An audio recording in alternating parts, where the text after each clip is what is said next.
ఓం గం గణపతయే నమః.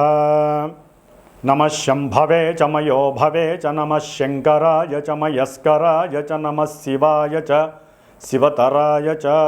ఓం నమః శివాయ. ఓం త్రయంబకం యజామహే సుగంధిం పుష్టివర్ధనం ఉర్వారుకమివ బంధనాన్ మృత్యోర్మృక్షీయమామృతాతో. ఓం మృత్యుంజయేశ్వరాయ నమః. ఓం శమగ్నిరగ్నివిష్కరశ్చన్నస్తపతు సూర్యః శంబాతో వాత్వరప అపసృదః. ఓం శం శనైశ్చరాయ నమః. జ్ఞానసిద్ధిని వీక్షిస్తున్నటువంటి ప్రేక్షకులందరికీ కూడా శని భగవంతుడి యొక్క అనుగ్రహముతో ఈ 135 రోజులు అనగా జూలై 27వ తేదీ నుండి డిసెంబర్ 11వ తేదీ వరకు కూడా ఈ 135 రోజులు మన యొక్క భూమి మీద శనైశ్చరుని యొక్క వక్రగతి సందర్భముగా ఆయన యొక్క పాపపు కిరణాలు అత్యంత వేగవంతంగా చాలా ప్రతికూలమైనటువంటి పరిస్థితుల్ని కలుగజేసేటటువంటి స్థితిగతుల్లో మనందరము కూడా కర్మలని అనుభవించడానికి సిద్ధంగా ఉండాలి. కాబట్టి ఆ ఈశ్వరుడు హనుమంతుల వారు శనైశ్చరుని యొక్క అనుగ్రహము పరిపూర్ణంగా కలగాలని ఆశీర్వదిస్తూ మరి మనకి మేషరాశి నుంచి ద్వాదశ రాశులైనటువంటి మీనరాశి వరకు కూడా ఏ రాశుల వారికి ఈ యొక్క శనిగ్రహ వక్రత్వ ప్రభావము ఏ విధంగా ఉంటుంది, మరి ఈ రాశుల్లోనే కొంతమందికి ఏలినాటి శని ప్రభావము, అష్టమ శని ప్రభావము, అర్ధాష్టమ శని ప్రభావము, ఈ విధంగా శని యొక్క ప్రభావాన్ని ఎంతోమంది ఎన్నో రోజులుగా మరి ఆయన యొక్క వేదనకి గురై, ముఖ్యంగా కొంతమంది వారి యొక్క జన్మజాతక రీత్యా ఈ శని మహర్దశ జరిగేవాళ్ళు, శని మహర్దశలో రాహువు, రాహు మహర్దశలో శని, అట్లాగే శని మహర్దశలో శుక్రుడు, శుక్ర మహర్దశలో శని, శనిలో కేతువు, కేతువులో శని, ఈ విధంగా పాపగ్రహాలు శని కుజ, శని రాహు, శని కేతు, శని రవి, ఈ గ్రహాల యొక్క దశలు అంతర్దశల్లోనూ, శుక్రుడి యొక్క అంతర్దశల్లోనూ దశల్లోనూ ఈ యొక్క శని యొక్క ప్రాబల్యము అత్యంత మరి ఘోరాతి ఘోరమైనటువంటి ఎన్నో భావాలని ఆయన యొక్క కండిషన్లోకి తీసుకొని నానా రకాలైనటువంటి ఆటంకాలు, ఇబ్బందులు, ప్రతిబంధకాలు, సమస్యలు, తట్టుకోలేనటువంటి మానసికమైనటువంటి విచార దోషాలను కలుగజేసేటటువంటి శని భగవానుడు మరి పాపగ్రహమై, ఒక గ్రహము ఎప్పుడైతే పాపగ్రహమై వక్రిస్తుందో అది ఇంకా పాపత్వాన్ని ఇస్తుందని మన యొక్క శాస్త్రము తెలియజేస్తోంది. అయితే ఇక్కడ ఒక చిన్న విషయాన్ని గ్రహించాలి. మనకి జన్మరాశి అనేటటువంటిది మానసిక ప్రభావాన్ని మాత్రమే కలిగి ఉంటుంది, కలుగజేస్తుంది.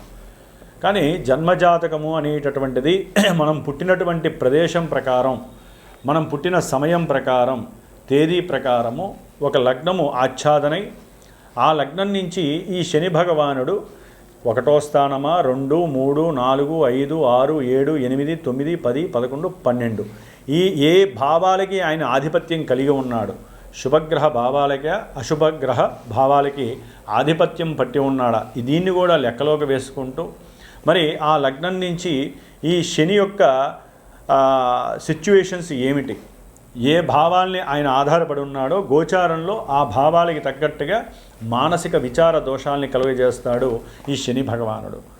మరి ఈ యొక్క కలియుగంలో శని బాధల నుంచి ముఖ్యంగా ఈ వక్రించిన పాపగ్రహమైనటువంటి పాపత్వాన్ని ప్రసాదించేటటువంటి మరి కలికి అత్యంత దగ్గరగా సహకరిస్తూ ఉండేటటువంటి ఈ యొక్క శని యొక్క బాధల నుంచి తప్పించుకోవడానికి ఒక చిన్న శ్లోకాన్ని చెప్తాను. కర్కోటకస్య నారస్య దమయంత్యా నలస్య చ ఋతుపర్ణస్య రాజర్షేః కీర్తనం కలినాశనం. అంటే మనకి అందరికీ తెలిసినటువంటి విషయం నలదమయంతుల యొక్క చరిత్ర. దీంట్లో నలుడు మహారాజు చక్రవర్తి అయి ఉండి కూడా ఎంతో ఘోరమైనటువంటి కష్ట నష్టాలను అనుభవించటంలో శని యొక్క పాత్ర, ఏలినాడి శని పాత్ర మనం చదువుకోవాల్సిందే. కాబట్టి నలదమయంతుల యొక్క చరిత్ర చదివినా కూడా ఈ యొక్క సిచ్యువేషన్లో వారికి ఉన్నటువంటి శని దోషాలు తొలగిపోవటానికి అవకాశాలు ఎక్కువగా ఉంటాయి. కాబట్టి మరి ముఖ్యంగా ఈ యొక్క శని మహర్దశల్లో ఈ యొక్క శని దాదాపుగా మనకి ఈ జూలై 27వ తేదీ నుండి డిసెంబర్ 11 వరకు కూడా రేవతి నక్షత్రంలో 3వ పాదంలో వక్రించినటువంటి శని దాదాపుగా అక్టోబర్ 8వ తేదీ వరకు కూడా అదే నక్షత్రంలో వక్రించి వెనక్కి వస్తూ ఉంటాడు. అట్లాగే ఈయన డిసెంబర్ 11 వరకు కూడా సొంత నక్షత్రంలో వక్రించడం ఇంకా ఘోరమైనటువంటి ప్రభావాలని మనకి ప్రసాదిస్తూ ఉంటాడు కొన్ని రాసుల వారికి. ఆ రాసులు ఏంటో మనం తెలుసుకుందాం. అయితే ఈ వక్రత్వంలో ఈ గ్రహము చాలా వరకు తన యొక్క కిరణాలని ముందు ఇవ్వాల్సినటువంటి, అంటే ఇప్పుడు మీనరాశిలో జలరాశిలో రేవతి నక్షత్రంలో 3వ పాదంలో ఉన్నటువంటి ఈ శని భగవంతుడు తన యొక్క దృష్టిని 3వ దృష్టిని వృషభ రాశి మరియు మిథున రాశి ఈ 2 రాశుల మీద ప్రభావితం చూపిస్తూ ఇప్పుడు ఆయన వక్రించిన తర్వాత కొంచెము నక్షత్రాలు అంటే రోహిణీ నక్షత్రము మృగశిర నక్షత్రం ఈ 2 నక్షత్రాల మీద అధికంగా తన యొక్క శక్తిని ప్రసాదిస్తాడు. అట్లాగే తన యొక్క సప్తమ దృష్టి ఇప్పటి వరకు కూడా కన్యారాశి మీద, కన్యారాశిలో ఉన్నటువంటి ఉత్తర ఫల్గుని నక్షత్రము హస్తా నక్షత్రం మీద ఉండేది, అట్లాగే చిత్తా నక్షత్రం మీద ఉండేది. ఇప్పుడు ఆయన వక్రించినప్పుడు ఎక్కువ శాతము రోహిణీ నక్షత్రము, హస్తా నక్షత్రము, ఉత్తర ఫల్గుని నక్షత్రం మీద ఆయన యొక్క ప్రభావం చూపిస్తాడు. అట్లాగే శని భగవానుడు మీనరాశిలో ఉండి తన యొక్క దశమ దృష్టిని మీనరాశి మీద ప్రభావితం చూపిస్తూ దాదాపుగా పూర్వాషాఢ నక్షత్రము, ఉత్తరాషాఢ నక్షత్రము ఈ యొక్క నక్షత్రాల మీద తన యొక్క ప్రభావాన్ని అధికంగా చూపిస్తూ ఎన్నో అనారోగ్యాలని, అనుకున్న పనులలో వాయిదాలని, అసలు అనుకున్నది జరిగింది అనుకుంటే మహదానందంగా భావించే పరిస్థితులను కలగజేస్తూ ఈయన ముఖ్యంగా ఆర్థిక విషయాల మీద, అనారోగ్యానికి సంబంధించిన విషయాల మీద, అనుకున్న పనుల్లో ఆటంకాలు కలుగజేయటం, ఆలస్యాలు, అది వివాహమైనా విద్యపరంగా ఎన్నో ఆటంకాలు, ఉన్నత విద్యలు లేకుండా చేయటం, విదేశాల్లో ఉన్నటువంటి వాళ్ళని ఇబ్బందులు పెట్టడము, ఉద్యోగాదుల్లో ప్రమోషన్లు వస్తాయనుకుంటే అది కాస్త ఉన్న ఉద్యోగం తొలగిపోవటం, ఇలాంటి ఎన్నో రకాలైనటువంటి ప్రతికూల పరిస్థితుల్ని ఇవ్వటంలో శని భగవానుడు మహాదిట్ట. మరి ఈ యొక్క వక్రించిన శని ఫలితాలు ఈ యొక్క జన్మరాశులకి అంటే మేషం నుంచి మీనరాశి వారికి ఏ విధంగా ఉంటాయో తెలుసుకుంటూ, ఎవరికైనా సరే జన్మజాతకంలో లగ్నాతు ఈ యొక్క శని ఎవరనేది తెలుసుకునే ప్రయత్నాన్ని చేయండి. అసలు ఏ దశలు జరుగుతున్నాయో తెలుసుకోవడానికి ప్రయత్నం చేయండి. ఈ యొక్క ఫలితాలు విని ఎవరూ బాధపడక్కర్లేదు, అట్లా అని సంతోషపడకూడదు. జన్మజాతకరీత్యా మాత్రమే దశలు అంతర్దశలు మనల్ని యాక్టివేట్ చేస్తూ ఉంటాయి. కాబట్టి కొంతవరకు ఈ శనిచ్చే ఫలితాలు ఏ ఏ రాశుల వారికి ఏ విధంగా ఉంటాయో తెలుసుకుందాం. ఓం శం శనైశ్చరాయ నమః. మకర రాశి వారికి ఆ రాస్యాధిపతి మరి 2వ ఇంటికి అంటే కుంభరాశికి అధిపతి, రెండింటికి శని భగవానుడే అధిపతి. మరి ఈయన 3వ స్థానంలో ఉండి ఇప్పటి వరకు వీరు అనుకున్నటువంటి ప్రతి కార్యక్రమంలో వెన్నంటి నేనున్నానంటూ ప్రతి కార్యక్రమానికి ఆర్థిక పరంగా కానీ, కుటుంబ పరంగా కానీ, వీరి ఆరోగ్యరీత్యా కానీ, అనుకున్న సంకల్పాలు కానీ ఏదైనా సరే నిదానంగానైనా సరే వాటిని సిద్ధింపజేస్తూ ఎంతో ఆర్థిక లాభాలను కూడా కలుగజేశాడు ఈ శని భగవంతుడు. ఇప్పుడు వక్రిస్తున్నాడు జూలై 27 నుంచి డిసెంబరు 11వ తేదీ వరకు. అందులో అక్టోబర్ 9 వరకు ఆయన షష్ఠాధిపతి మరియు భాగ్యాధిపతి అయినటువంటి బుధుడు, వ్యాపారకారకుడు, బుద్ధికి తెలివితేటలకి కారకుడైనటువంటి బుధుడు యొక్క నక్షత్రంలో వక్రించి శని భగవానుడు ఉంటాడు. దీని ద్వారా వీరికి వ్యాపారరీత్యా ఏదైనా శత్రుత్వ బాధలు ఉన్నా అవి కాస్త ఒకంతకి తొలగిపోయే అవకాశాలు ఉన్నాయి. వ్యాపారంలో ధనపరంగా మంచి భాగ్యాలను కూడా కలుగజేస్తాడు. అనుకున్న సంకల్పాలు కొంచెం విభేదించవచ్చు, జరగకపోవచ్చు. కుటుంబం మీద ఈయనకి ఒక రకంగా చెప్పాలంటే ఏలినాడి శని ప్రభావంలో ఆయన కొంత తన యొక్క ఎఫెక్షన్స్ కలుగజేస్తాడని చెప్పుకోవచ్చు.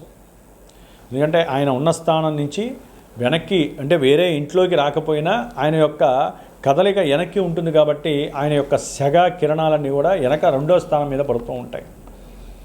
కాబట్టి వీరు అంతకుముందు ఏదో ఆశించి అవతలవాడు ఇస్తాడులే అని చెప్పి ఏదో మంచి మనస్సుతో లేకపోతే 10 రూపాయలు వస్తాయని చెప్పి అవతల వాడికి ఏదో ధన సహాయం చేశారనుకోండి, మాట సహాయమో ధన సహాయమో, అవన్నీ కూడా ఆ సహాయాలన్నీ కూడా కొంత నష్టాన్ని కలుగు చేసే పరిస్థితి మీకు. అంటే మీరు చేసినటువంటి దానికి ఫలితం రాకపోగా కొంత ఇబ్బందులు ఎదురయ్యే పరిస్థితి కూడా కలుగుతూ ఉంటుంది. మీకు ఆనందము కొంతవరకు గృహంలో లోపించే అవకాశం కలుగుతుంది. గృహపరమైనటువంటి ధనము విపరీతమైన ఖర్చు అయ్యే పరిస్థితి ఉంటుంది. అట్లాగే ఉద్యోగ వ్యవస్థల్లో ప్రమోషన్స్ వస్తాయి, దాని ద్వారా మంచి లాభము కలుగుతుంది అని సంకల్పించుకొని మీరు పడనటువంటి కష్టం అంటూ లేదు. ఆ కష్టాలన్నిటికీ ఫలితం వస్తుంది కదా అనుకునే లోపల ఈ శని వక్రించటము, దాని ద్వారా మీ జన్మజాతకంలో ఎక్కడైనా దశలు అంతర్దశలు పాపత్వంగా ఉన్నాయనుకోండి, ఉన్న ఉద్యోగాలు తొలగిపోవటము, ఇంకా ఉద్యోగ వ్యవస్థలో శత్రుత్వ బాధలు అధికమవటము, శత్రువులు మీకన్నా ముందుగా ఆలోచించటము, మీ ఆలోచనల కన్నా ముందుగా ఎవరో అంతర్గతంగా వారికి తెలియజేయటము, ఇలాంటివన్నీ కూడా మీకు వచ్చే లాభాలని, ధనపరమైన లాభాలను ఆకస్మికంగా వెనక్కి నెట్టే పరిస్థితులు కూడా ఉన్నాయి వక్రించిన శని ప్రభావం వలన. ఒక రకంగా చెప్పాలంటే ధనపరంగా ఆకస్మికంగా తండ్రికి సంబంధించినటువంటి ఆస్తులు కానీ, మాతృ సంబంధిత ఆస్తులు కానీ వీరికి వచ్చే అవకాశం ఉంటుంది. విద్యార్థులకి కాస్త ఏకాగ్రత అనేటటువంటి తగ్గే పరిస్థితి ఉంటుంది. అక్టోబర్ 9 తర్వాత అయితే కనుక శని సొంత నక్షత్రంలో ఉండి వీరు అనుకున్న ప్రతి కార్యక్రమంలో అగాధాలు విగాధాలు కలుగుతూ ఉంటాయి. ఆర్థికంగా కొంచెం ఇబ్బందులు ఎదురవుతాయి, అనారోగ్యపరమైన సమస్యలు వస్తాయి. అట్లాగే శని భగవానుడు ఆయన యొక్క దృష్టి ఇప్పటివరకు భాగ్యస్థానం మీద ఉండేది కన్యారాశి మీద, ఇప్పుడు అష్టమ భావమైనటువంటి సింహరాశి మీద కాస్తంత పడే అవకాశం ఉంటుంది. కాబట్టి తండ్రి గారి యొక్క ఆరోగ్యరీత్యా కొంత ధనము వ్యయమవటం, ప్రయాణాలు అధికమవటం, దాని ద్వారా ప్రయాణాల ద్వారా ధనము ఖర్చు అవటం, శరీరం అతలాకుతలం అవటం, ఇలాంటివి కూడా జరిగే అవకాశం ఉంటుంది. విద్యార్థులు కూడా విద్య యందు కాస్త మనసు ఏకాగ్రత చేయాలి, అనుకున్న సంకల్పాలు జరగకపోవచ్చు. అప్పులు తీరుద్దామని ఎంతో కష్టపడి ఉంటారు, కానీ మళ్ళీ ఎక్కడో అక్కడ కాస్త ఆ యొక్క అభీష్టము నెరవేరక ఇంకెక్కడైనా మీ యొక్క గృహాలు స్థలాలు ఉంటే వాటిని ఏదైనా తాకట్టులో పెట్టి ధనాన్ని పొంది మీకున్నటువంటి కుటుంబ అవసరాలు తీర్చుకోవచ్చు. ఇట్లా ముఖ్యంగా వివాహ వ్యవస్థ మీద, ఉద్యోగ వ్యవస్థ మీద, వ్యాపారము, ధనము, విద్య, ఆర్థికము, కుటుంబము, వీరి యొక్క ఆరోగ్యము, ఏదైతే నిత్య జీవితంలో మనకి ముఖ్యమో అనుకుంటామో ఈ విషయాలన్నిటి మీద శని యొక్క ఎఫెక్షన్స్ ఉంటూనే ఉంటాయండి. విదేశాల్లో ఉన్న వాళ్ళకి స్వదేశానికి తిరిగి రావాలనే ఆలోచన ఎక్కువైపోతూ ఉంటుంది. వచ్చేస్తారు కూడా, ఉన్నట్టుండి సడన్ డెసిషన్స్ తీసుకుంటారు మకర రాశి వారు. కంపల్సరీ జరిగే అవకాశం ఏది జాతకంలో కనుక మీకు దశలు అంతర్దశలు ఇలా కనుక ఉన్నట్లయితే, ఎందుకంటే ఇక్కడ శని ఇచ్చేవి కాదు, అక్కడ జాతకంలో చాలా ఉంటాయి జన్మజాతకంలో. కాబట్టి మీరు సాధ్యమైనంత వరకు శని యొక్క అనుష్ఠాన బలాన్ని పెంచుకోండి మకర రాశి వారు. లేదా శ్రావణ మాసంలో 19 రోజులు నేను దీక్షగా స్వామివారికి జపతపాదులు చేసి హోమం చేసి ఆ రక్షణ మీకు పంపిస్తాను. అట్లాగే మీ జన్మజాతకంలో ఏదైనా ఇబ్బందికరమైన పరిస్థితులు ఘోరంగా ఉన్నాయి, మీరు తేల్చుకోలేని పరిస్థితి, ఊపిరాడని పరిస్థితి అనుకుంటే నా నెంబర్కి ఫోన్ చేయండి. మీ జన్మజాతక విశ్లేషణ పరిపూర్ణంగా నేను చేస్తాను, మీరు తెలుసుకోండి. దానికి తగ్గట్టుగా ప్రశాంతంగా ఆ పరిహారాలు ఆచరించుకొని బయటపడే మార్గాన్ని అన్వేషించండి. ఓం శ్రీ శనైశ్చరాయ నమః. ఓం శం శనైశ్చరాయ నమః.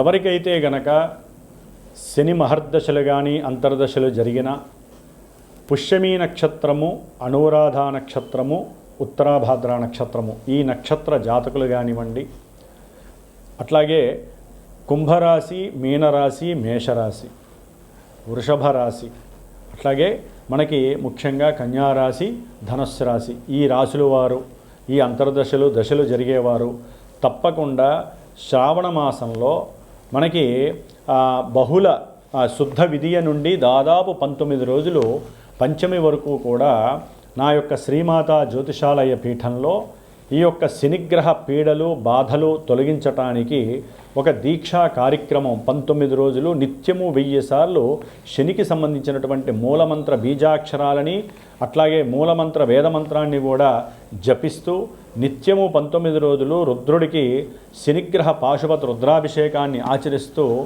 ఎవరైతే ఈ యొక్క శని బాధలు అనుభవిస్తున్నారో ఇప్పుడు చెప్పబోయేటటువంటి కొన్ని రాశుల వారికి ఏ విధమైనటువంటి సమస్యలు అయితే కలుగుతున్నాయో ఆర్థికంగా, విద్యపరంగా, కళ్యాణపరంగా, అట్లాగే ఉద్యోగపరంగా, వ్యాపార రీత్యా, సంతానపరంగా ఆలస్యాలు కానీ ఆటంకాలు కానీ జరుగుతున్నాయో వారు గనక నా యొక్క పీఠానికి ఫోన్ చేసి సంప్రదిస్తే గనక విశేషముగా ఈ 19 రోజుల్లో నేను చేసేటటువంటి ఈ యొక్క జపాన్ని, విశేషమైనటువంటి పాశుపత రుద్ర అభిషేకాన్ని, ముఖ్యంగా ఎవరైతే ఈ యొక్క కార్యక్రమంలో తమ యొక్క గోత్రనామాదులు ఇచ్చి పాల్గొంటారో వారికి శనిగ్రహ రక్షా కవచాన్ని విశేషంగా ప్రసాదించి ఈ 19 రోజుల్లో ఒకరోజు మందపల్లి స్వామివారి యొక్క దివ్యక్షేత్రంలో ఆ స్వామివారి దగ్గర ఆ యొక్క రక్షా కవచాల్ని చక్కగా స్వామివారికి అభిషేకంలో ఉంచి విశేషముగా వీలుంటే అక్కడ హోమాన్ని ఆచరించి ఆ యొక్క ప్రసాదాన్ని మీకు చేరవేసేటటువంటి